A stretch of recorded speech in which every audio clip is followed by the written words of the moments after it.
I owe nothing to HTC. I'm not getting paid for this review.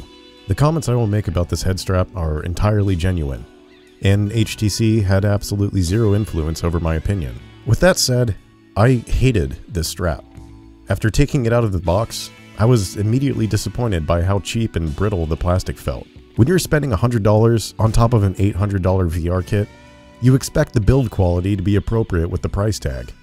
With the deluxe audio strap, this didn't appear to be the case. I was initially worried that the included headphones would break off their mounts after extended use.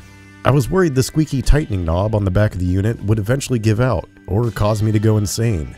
The triggers on the controllers, the adjustment knobs on the sides of the HMD, and now the twist knob on the back of the deluxe audio strap, they all sing their HTC anthem in harmonic annoyance. Squeak, squeak, squeak. When it came time to attach the unit to the HMD, I was worried I'd break something.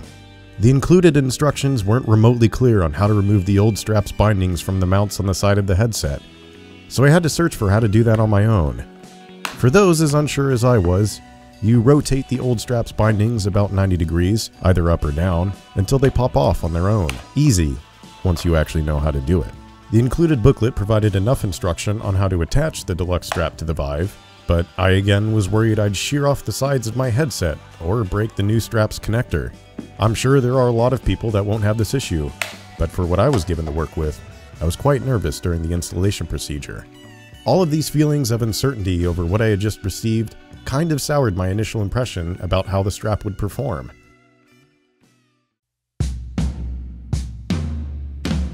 After I had routed the cables appropriately, I slipped the unit down the base of my skull and fumbled about, trying to locate the most comfortable position for this new contraption to couple with my small head. What I had immediately noticed, after tightening the adjustment knob, was that the pressure along the sides of my head that I had previously associated with comfort was entirely gone. My temples were no longer suffocated by elastic and Velcro, struggling to keep the brick of a VR headset from sliding around my face. The tension had shifted from the sides of my head to the rear of my skull, and my initial reaction was that of discomfort. Peering into the black void of my unpowered Vive screen allowed me to intensely focus on how the deluxe strap felt at the time, rather than how it was performing while in an experience. And this might be moving the goalposts a tad, but once the black void was replaced with images from Rec Room, all my worries about the usefulness and value of the new strap were replaced with the confidence that I would come to truly like this new head strap design.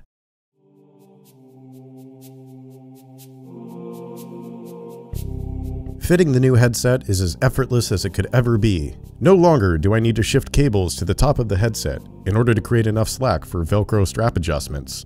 No longer do I need to adjust both side straps at once, while dedicating enough brain power to ensure the headset doesn't lose balance in the process. No longer do I need to fumble with the headphone cord. The built-in headphones are always in the same position I left them, unlike my car keys.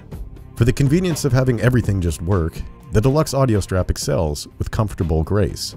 But this grace isn't without its own inelegance, however.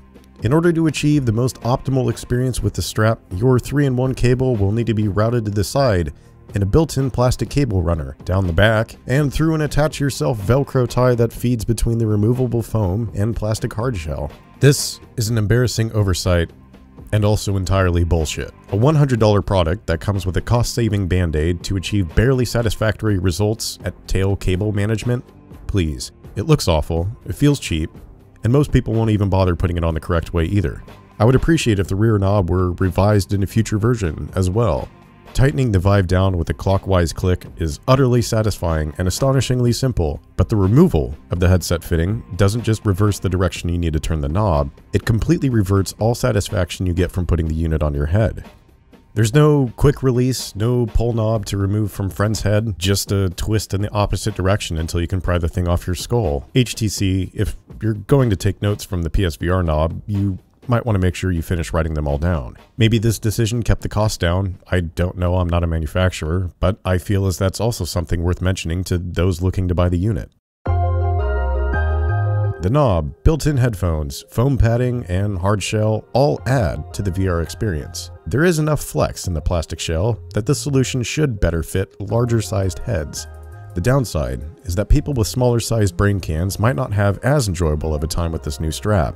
I'd like to see offerings of 2 sizes for the rear piece of the strap to accommodate more head shapes than I feel this redesign currently allows. But the redesign isn't just a revision, it's a flat-out upgrade. While the unit isn't any more successful at preventing horizontal headset sway due to the sheer weight of the entire package, it does a much better job at keeping the headset clamped to your face for vertical rotations. After spending 5 seconds perfecting the fit for my head, I never had to touch the headset again during my nearly 2-hour session in the Wave VR, even with all the jumping around during the live concert. Looking down to pick up something didn't shake the headset's prime face placement either. The sweet spot of the Vive lenses stayed in the sweet spot. I was able to tilt my head to aim down iron sights and Pavlov without much headset sway as well. This is absolutely crucial for getting those quick snapshots off before your opponent.